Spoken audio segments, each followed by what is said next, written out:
আপনার ফেসবুক পেজে বা প্রোফাইলে এমন কিছু সেটিং রয়েছে যেই সেটিংগুলি যদি আপনি ঠিক না করেন আপনার ফেসবুকে কোনো দিনই রিচ আসবে না। আজকের এই ভিডিওতে আমি আপনাদের বলে দেব যে আপনাদের কোন কোন সেটিংগুলি ঠিক করতে হবে এবং খুব সহজভাবে বুঝিয়ে দেব যে আপনাদের কোন কোন বিষয়গুলোর উপর বেশি করে খেয়াল রাখতে হবে। তো সবার প্রথমে আপনাকে লক্ষ্য করতে হবে আপনার ফেসবুক পেজে বা প্রোফাইলে যখন কোনো নোটিফিকেশন অর্থাৎ কেউ লাইক বা কমেন্ট করে তখন আপনার সেই লাইকে যদি ক্লিক করেন আপনাদের সাথে সাথে সেই ভিডিওতে নিয়ে যায় এবং সেই ভিডিওটি প্লে হয়ে যায়। এতে কি হয়, ফেসবুক বুঝতে পারে যে আপনি আপনার নিজের ভিডিওতে নিজে ভিউজ দিচ্ছেন এবং তার ফলে ফেসবুকের সিস্টেমে তা শো করে এবং এটি আপনার পেজ বা প্রোফাইলের উপর একটি খুব খারাপ ইম্প্যাক্ট ফেলাতে পারে।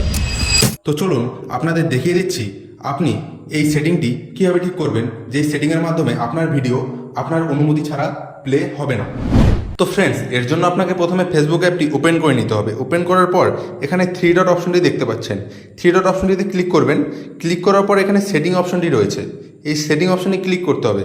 ক্লিক করার পর একটু নিচে এসে দেখতে পারবেন মিডিয়া অপশনটি রয়েছে, এই মিডিয়া অপশনে ক্লিক করতে হবে।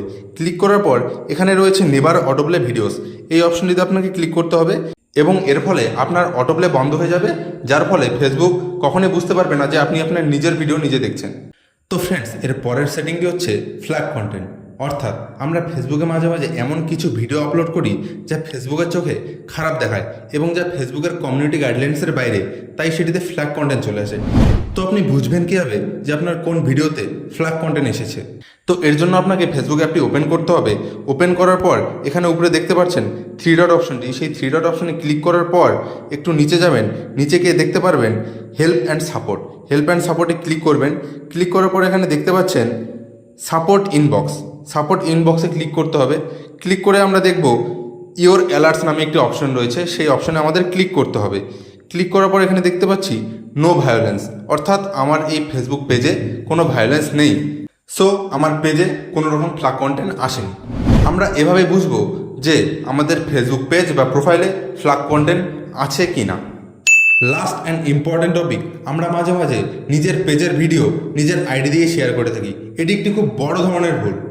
আপনাকে খেয়াল রাখতে হবে আপনি আপনার যেই প্রোফাইল দিয়ে আপনার পেজ ক্রিয়েট করেছেন আপনি সেই প্রোফাইল দিয়ে আপনার পেজের ভিডিও কখনই শেয়ার করবেন না। যদি আপনি এই ভিডিও শেয়ার করেন তাহলে ফেসবুক সেটি ধরতে পারে এবং তা আপনার পেজের জন্য খুবই ভয়ানক এবং খুবই ক্ষতিকর, যার ফলে আপনার পেজের রিচ খুবই কমে যেতে পারে এবং আপনার পেজের ভিডিও কখনই ভাইরাল হবে না। তো এরপর আপনাদের অ্যালার্ট থাকতে হবে এবং আপনাদের নিজেদের আইডি দিয়ে আপনাদের নিজেদের পেজের ভিডিও কখনোই শেয়ার করা যাবে না। সো ফ্রেন্ডস, ভিডিওটি যদি ভালো লাগে থাকে তো অবশ্যই ভিডিওতে একটি লাইক করবেন এবং আপনি যদি ভিডিওটি ইউটিউব থেকে দেখে থাকেন তো অবশ্যই সাবস্ক্রাইব করবেন এবং আপনি যদি ভিডিওটি ফেসবুক থেকে দেখে থাকেন তো অবশ্যই ফলো করবেন। Thank you.